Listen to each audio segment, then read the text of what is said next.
अचानक ही?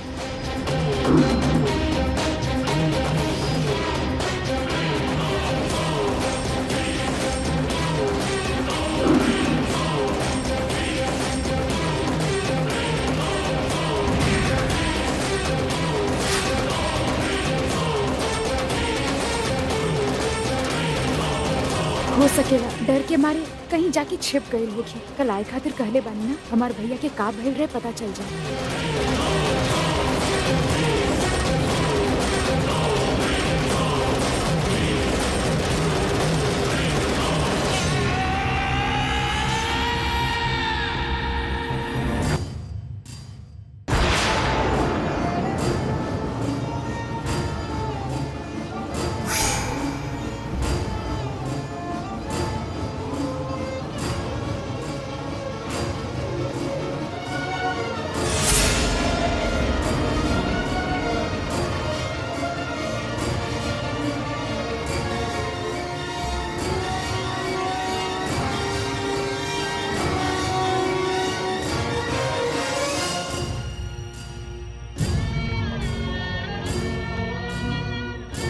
ए, सांप के टोकरी दे।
केहू दरवाजा ना बंद कैलस, मतलब हम बाहर गए रहनी, केहू के पता न चले।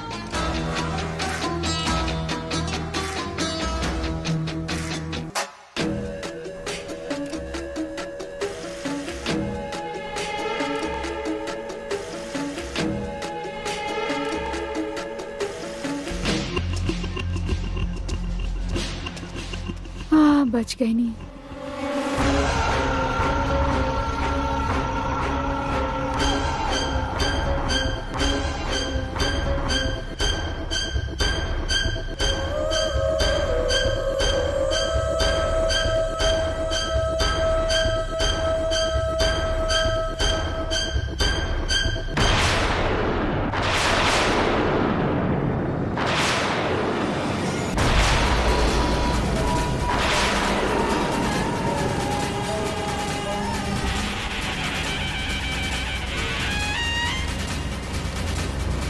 ये टाइम पे सूदे के बजाय यहाँ का कर रहल बाड़ू बेटा?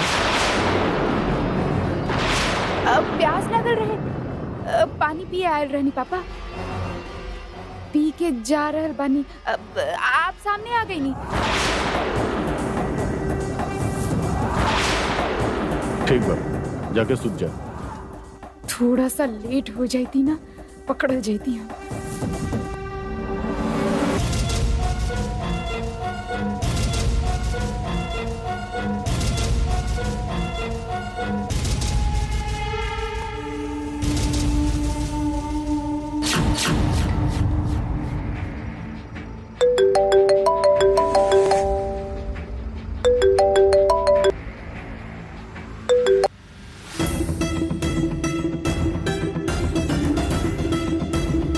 नमस्ते मैडम।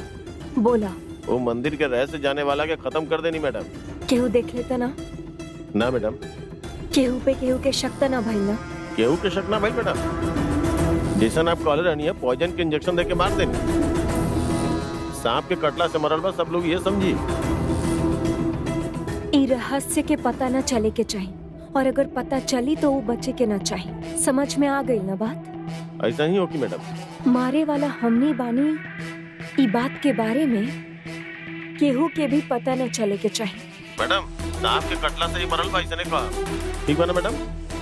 गुड।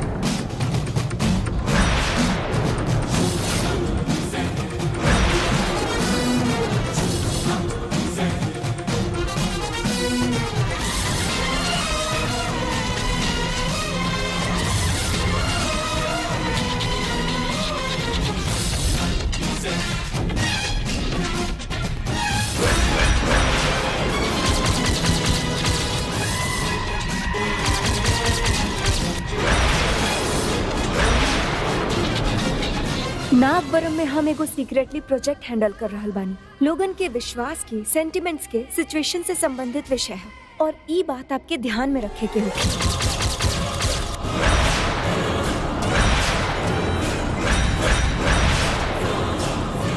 नागबरम में हमने के आदमी उहे काम में लगल है।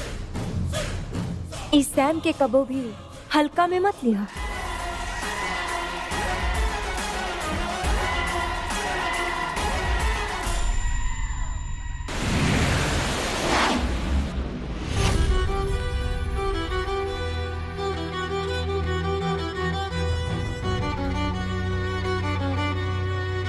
हम तो से कुछ बतावे वाला बानी।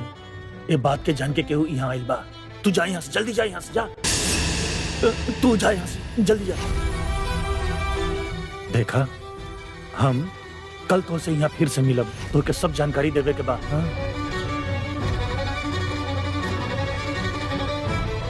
कल रात भैया के फ्रेंड से जो हम मिलले रहनी, हो सकेला वो गांव के बाहर ही होखी। वो भैया के विषय में कुछ बतावे चाहत रहली। भैया की मिस्ट्री पता लगावे के ही होगी।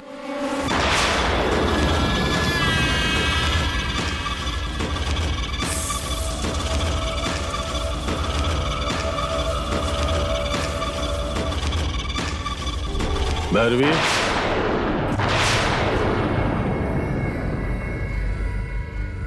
सुबह सुबह इतना जल्दी में कहाँ जा रहल बाड़ू? तोरे से पूछनी है भैरवी, कहाँ जा रहल बाड़ू? पापा, वो हाँ, मंदिर जा रहल बानी।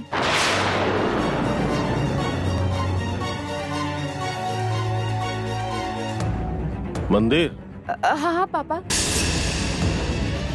भगवान, पूजा, संप्रदाय पे तोरा विश्वास नहीं किया।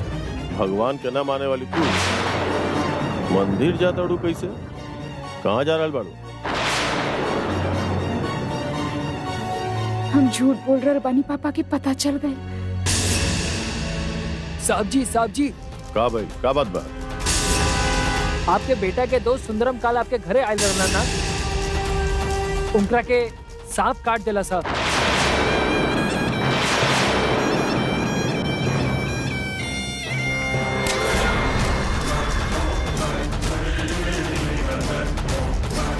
सांप काट लेलस? हाँ मैम साहब, सुबह उठ के देखनी यहाँ तो मरल पड़ल रहे। वो मर गए ले? हाँ मैम साहब। भैरवी,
भैरवी, भैरवी, हमार भैया के बारे में इनकरा बहुत कुछ पता रहे। इनकरा से हमके भैया के बारे में पता चल जाए, ये पूरा विश्वास रहे। कल रात ही इनकरा से बात कर ले रहनी और अब देखकर इनकर जान चल गई। सच बतावे खातिर ओकरा खातिर एक आदमी रहे, अब वो आदमी दुनिया में ना रहले।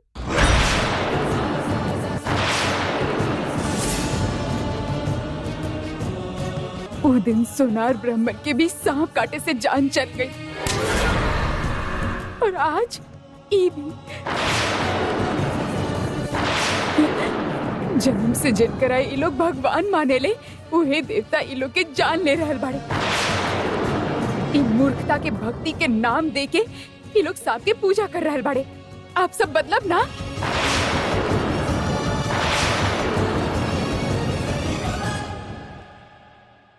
इनकर मौत सांप के कटला से नहीं खे भइल। It's a planned murder. What? Yes,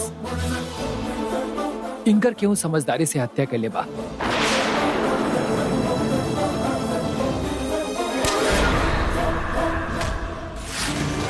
का कह रहल बड़ा तू?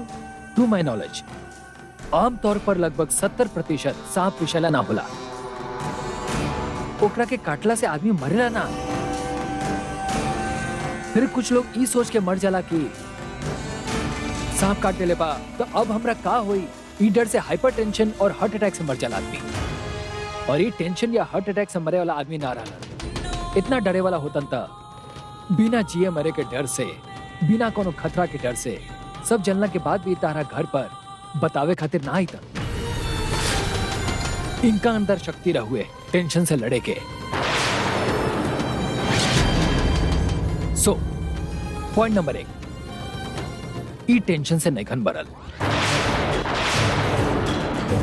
It's a valid point. सांप के काटे के बाद पॉइजन ब्लड में मिलके हार्ट और ब्रेन के ब्लड सर्कुलेशन रोक देवेला। जान ओकरे वजह से जाला। वो बीच में ट्रीटमेंट हो जाए तो जान बच सकेला। यस, ट्रीटमेंट ना मिले पर भी पॉइजन ब्लड में सर्कुलेट होके के बाद इंसान के मरे में 12 से लेके 15 घंटा लग सकेला। रात में हम इनकरा से मिलने रहे। इतना में अगर ये मरले पड़े तो इनके मरल हुए 6 घंटा से ज्यादा ना भइल होगी। और इतना जल्दी मर गए बाड़न था जरूर कोनो जहरीला सांप कटले हुई इनकरा के। ऐसन डेंजरस स्नेक्स अफ्रीका के अलावा और कोनो देश में बहुत ज्यादा रेयर होखेला। हाँ, बिल्कुल सही। यह पॉइंट नंबर 2। लेकिन सिम्टम सब तो सांप काटे जैसा नहीं है ना? वो हमरा समझ में नहीं क्या होता।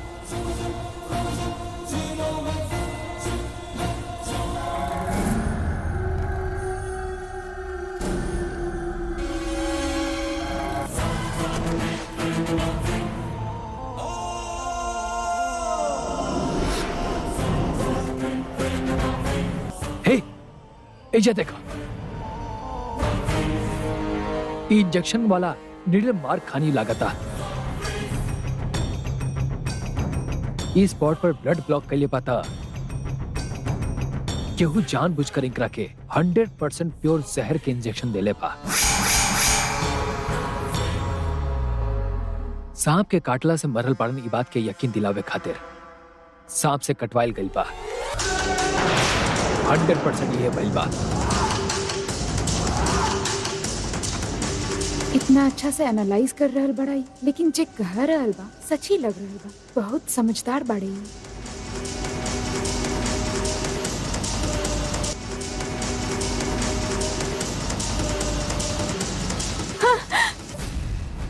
भैरवी भैरवी भैरवी भैरवी भैरवी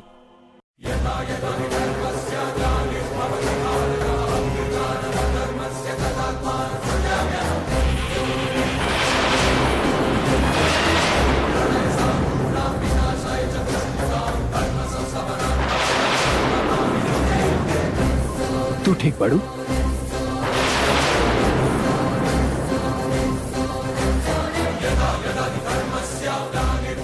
नमस्कार जी।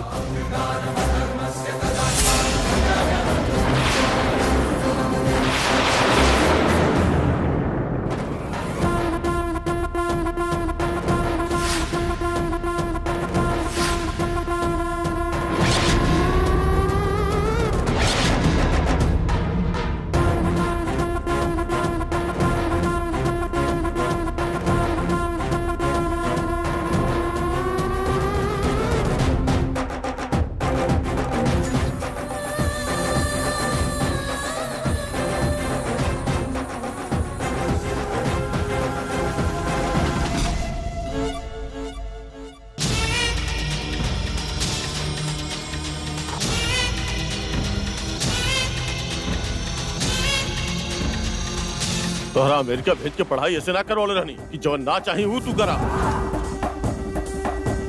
तू ई गांव के यहाँ के समस्या से दूर रहबू तबे अपन भैया जी से ना बनबू। यही विश्वास से तोहरा हम उतना दूर भेजले रहनी। तू सुरक्षित रहबू तो हमार मन के शांति मिली ऐसे सोच के भेजले रहनी, लेकिन ना, ई ताइल बड़िन हमार मन के शांति छीने खातिर।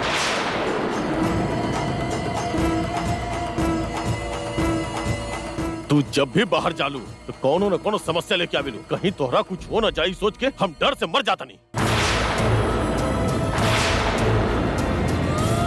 तू हमनी के मान्यता पे प्रश्न कैलू, हमार बड़प्पन के विरुद्ध होखला पे भी तो हर बाप होखला के नाते सब कुछ सह रहल बानी, बर्दाश्त कर रहल बानी। भैरवी, मूर्खता के भी कोनो हद होखेला। अब हम का कहले बानी? हम तो मुंह बंद करा।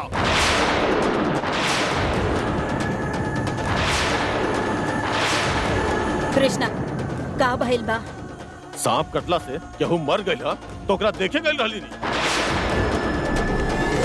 गइलिन तो गइलिन, लेकिन उ काहे मरल, कैसे मरल, ओकर शोध करत रहली। ई सब करे के जरूरत बा का एकरा? वो केहू और ना रहे, हमार भैया के फ्रेंड रहे। ओकरा बारे में हमरा से ज्यादा आप लोगन के मालूम रहे। भैया के बारे में कुछ कहे चाहत बानी, ई कह के आए रहे घर। बिना ओकरा एक भी बात कहे, ओकर एक भी बात सुन ले बिना आप ओकरा घर से भेज देनी। हमरा से तो आप नीति के बात करत आनी, लेकिन सामने वाला के बात आप खुद ना सुनी।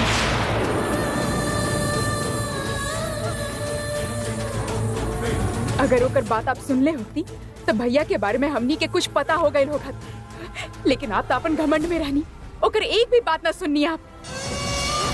और अब तो वो दुनिया में भी ना बढ़े। अगर आप ओकर बात सुन ले होती तो ओकर जान ना जात। वो केहू और ना रहे, हमार भैया के फ्रेंड रहे। ओकरा बारे में हमरा से ज्यादा आप लोगन के मालूम रहे। भैया के बारे में कुछ कहे चाहत बानी, ई कह के आए रहे घर।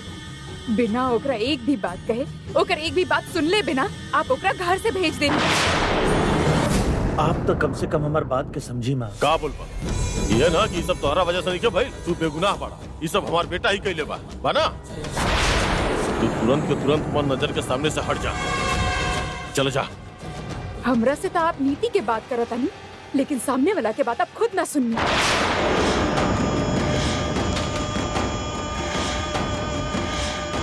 अगर ओकर बात आप सुनने होती तो भैया के बारे में हमनी के कुछ पता हो गए होगत, लेकिन आप तो अपन घमंड में रहनी, ओकर एक भी बात ना सुननी आप।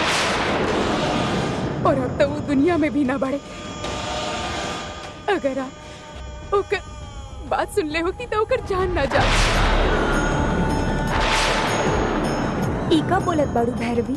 सवाल पूछा तब बड़न के अनादर हो खेला ना। कुछ बोला तो काहे बोल रहल बाड़ू, का बोल रहल बाड़ू, ऐसन पूछेलू आप। हम कुछ भी करब तो काऊ गलती होगी भाभी। मतलब तू जौन बोल रहल बाड़ू सही बा और हमनी के जौन बोल रहल बानी उ गलत बा। ऐसन बात नहीं है पापा।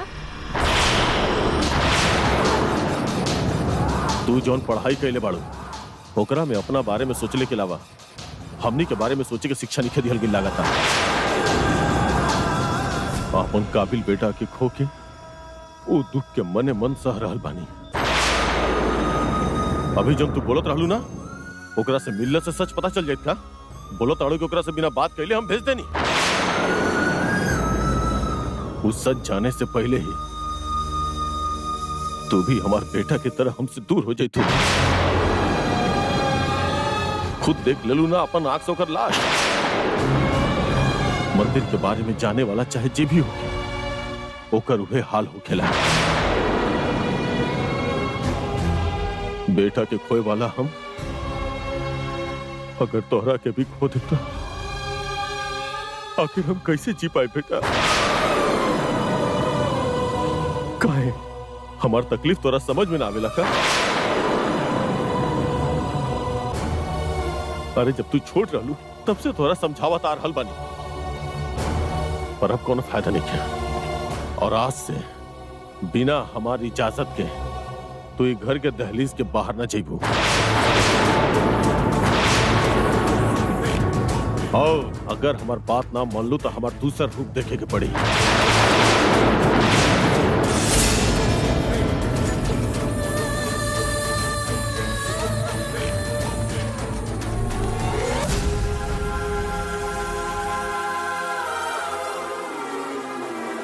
आप जेकरा बारे में सोच रहल बानी कि मर चुकल बारे ओकरा हम आपके सामने लाके खड़ा करब। ई हमार वादा है पापा।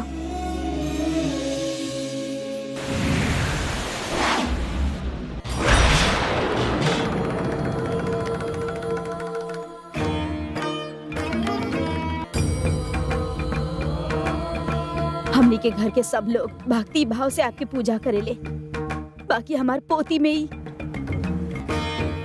नास्तिक वाला आदत कहाँ से लग गई भगवान। वो सबके आशा के प्रतिरूप बाड़ी। अगर ओकरा कुछ हो जाई तो हमरा से बर्दाश्त ना हो पाई। हमनी के हालत समझे के काबिल नहीं की।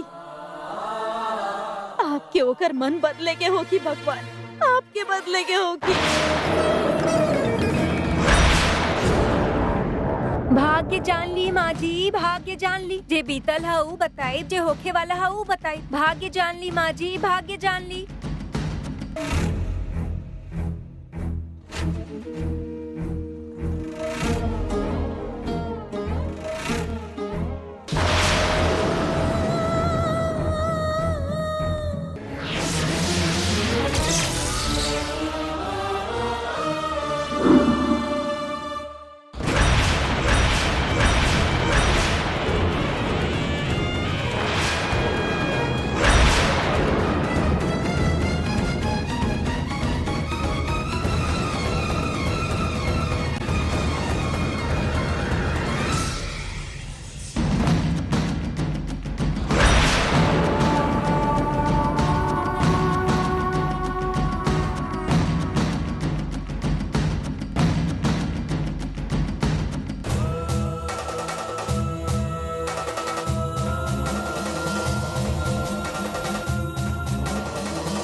भाग्य जान ली माँ जी, भाग्य जान ली। जे भइल है ऊ बताई, जे होखे वाला है ऊ बताई। भाग्य जान ली माँ जी, भाग्य जान ली। जे बीत गइल है ऊ बताई, जे होखे वाला है ऊ बताई।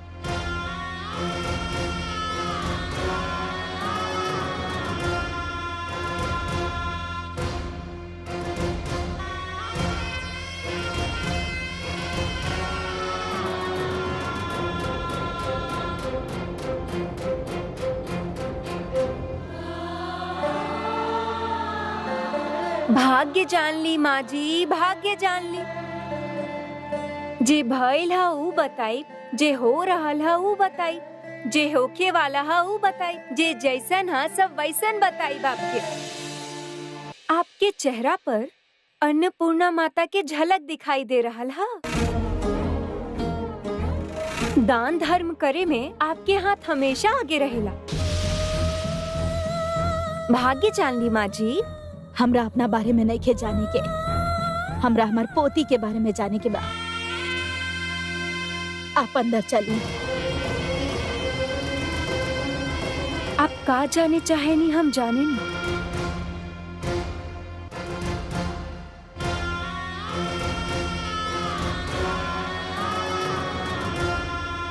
भैरवी, भैरवी,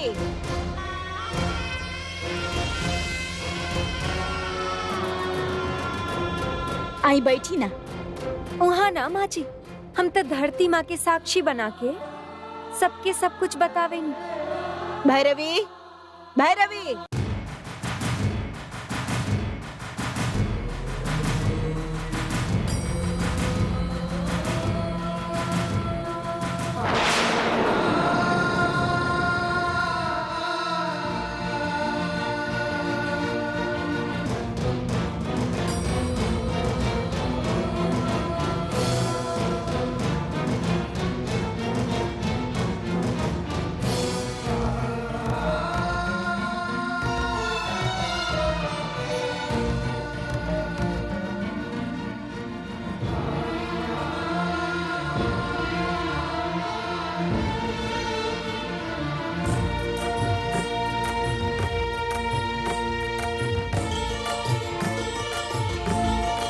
ई हमार पोती बाड़ी, एकरा बारे में बतावा।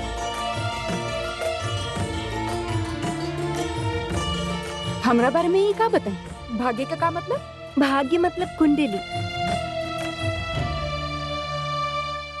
भाग्य के मतलब का होखेला? भाग्य यानी कि कुंडली। हमने के भूत के बारे में, भविष्य के बारे में अच्छा से बतावे वाला। हाँ, आवे वाला हर बेकार इंसान अपन कुंडली बतावेला का भाभी?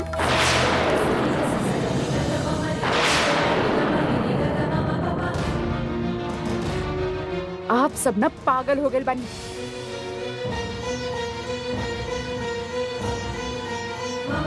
यह तो एकर मूर्खता बा। देखने नी ना, अब आप एकरा बारे में बताई।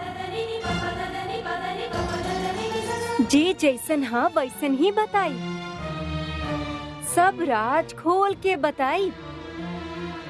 हम तो सब कुछ सत्य ही बोला बेटी। तारा कुछ बताई के जरूरत नहीं के, जा यहाँ से।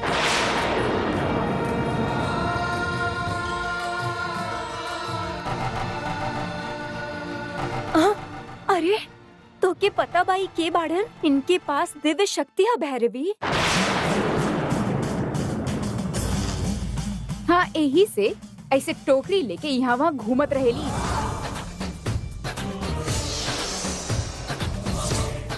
दिव्य शक्ति बा कह रहल बानी ना, ते इनकर मंदिर बना के पूजा करी ना आप लोग।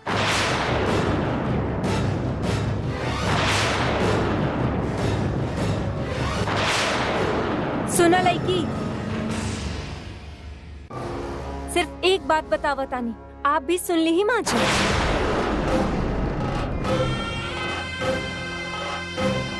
का बताइबू तू?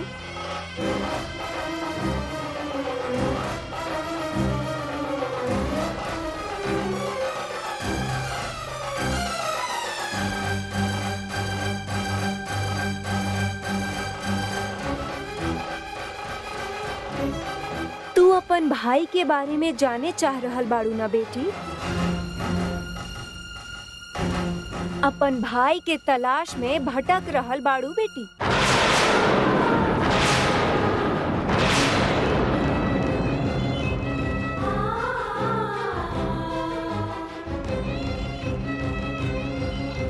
ई लड़की के जन्म था बहुत विशेष है माँ जी। अपन घर के कुल के बहुत नाम रोशन करी लड़की। हमनी के प्रतिष्ठा पर आँच न लाए इतना काफी बा।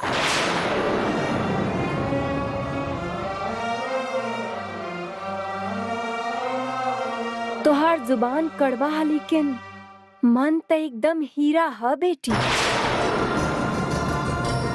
मन के तकलीफ कभी महसूस करेलू तू?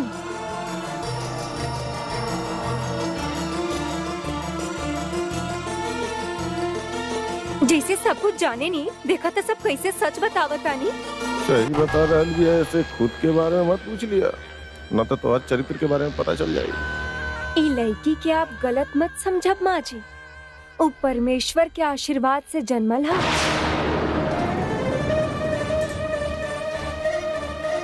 ई बेटी पर नाग देवता के आशीर्वाद है। हमार बेटी बहुत नाम कमाई जीवन में।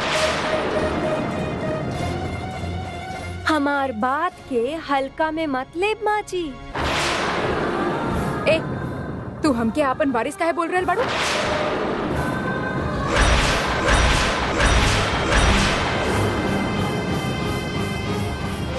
चलो अच्छा बा, आपके बेटी बस सही बोली। सच जान ले बिना अपन मुंह न खोले के चाहिए मोर। शब्द के हु और के बा, लेकिन जुबान हमार हा। हम तो सब सत्य ही बतावे नी। हम हर दिन उ परमेश्वर की आराधना करे नी। हमार वारिस के मतलब है कि तू उ जगदम्बा माता के वारिस बाड़ू।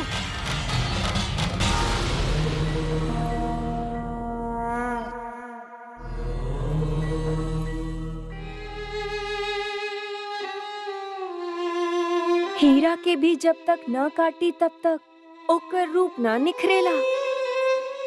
ई लड़की पर लगल मैल और दोष के धो डालब त सुंदर हीरा की तरह चमक जाई माँ जी।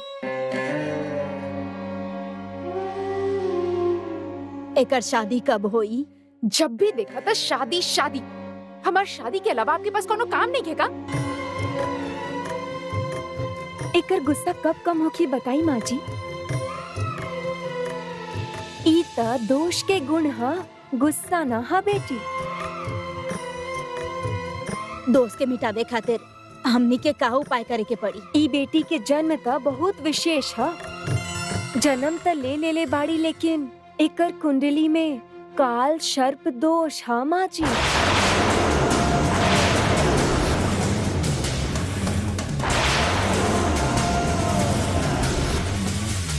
परसों आवे वाला नाग चतुर्थी मामूली नाग चतुर्थी नहीं खे। सर्प दोष के मिटावे वाला विशेष नाग चतुर्थी है।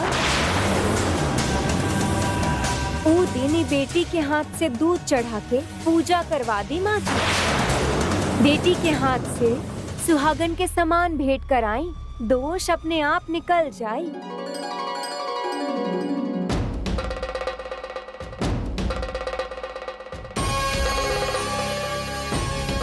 एक ये सब बात हम ना माना तानी। ये सब बेकार के नाटक करल छोड़ के चल जाए यहाँ से।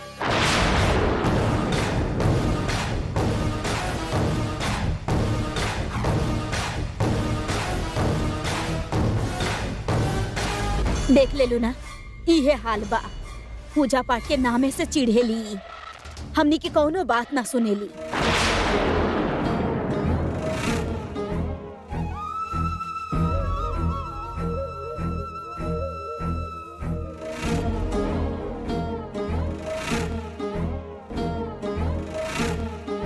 बोले वाला बोली है तो सुने वाला सुनी है माँ जी।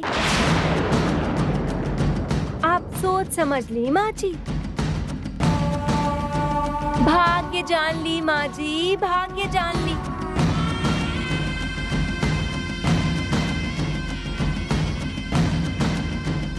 भाग्य जान ली माँ जी, भाग्य जान ली।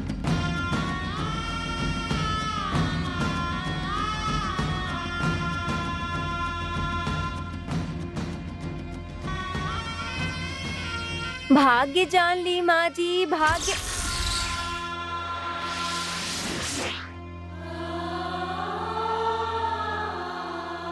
हम ऐजा कैसे आ गई नहीं?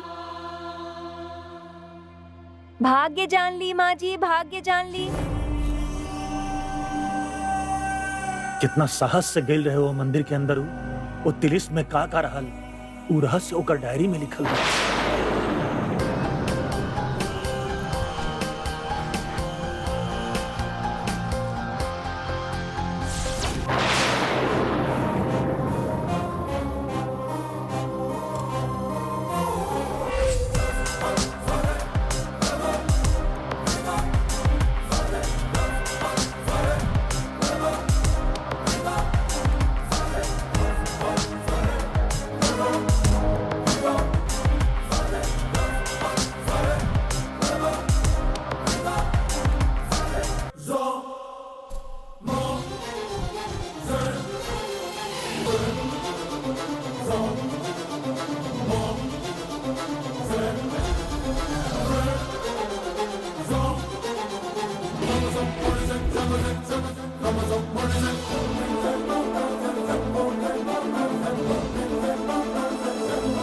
हम अपन बहन भैरवी से बहुत प्यार करेंगे। खाली प्यार ना, वो हमार जान ही है। आज पापा के गुस्सा करे पे हमार बहन रो पड़ल। बहन की आंख में आंसू देख के हमारा खाना खाए के मन न करे। अगर पर सजा की वजह से हम भूखा रहनी ये बात पता चली तो हमारी बहन बहुत दुखी हो जाए।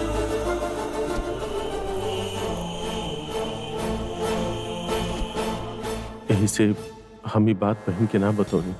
हमार मेहनत देख के हमारा प्रमोशन दिहल गई, हमारा दिल्ली जाए के पड़ल। अपन बहन के छोड़ के हमारा जाइल कबू पसंद ना रहे।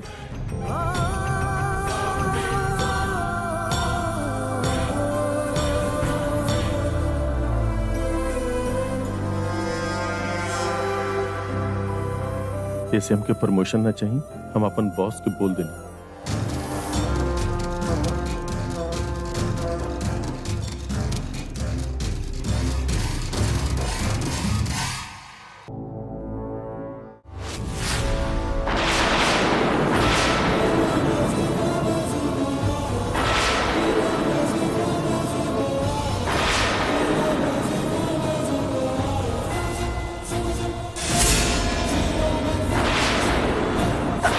कर रहल बाड़ू भैरवी? का करत बाड़ू?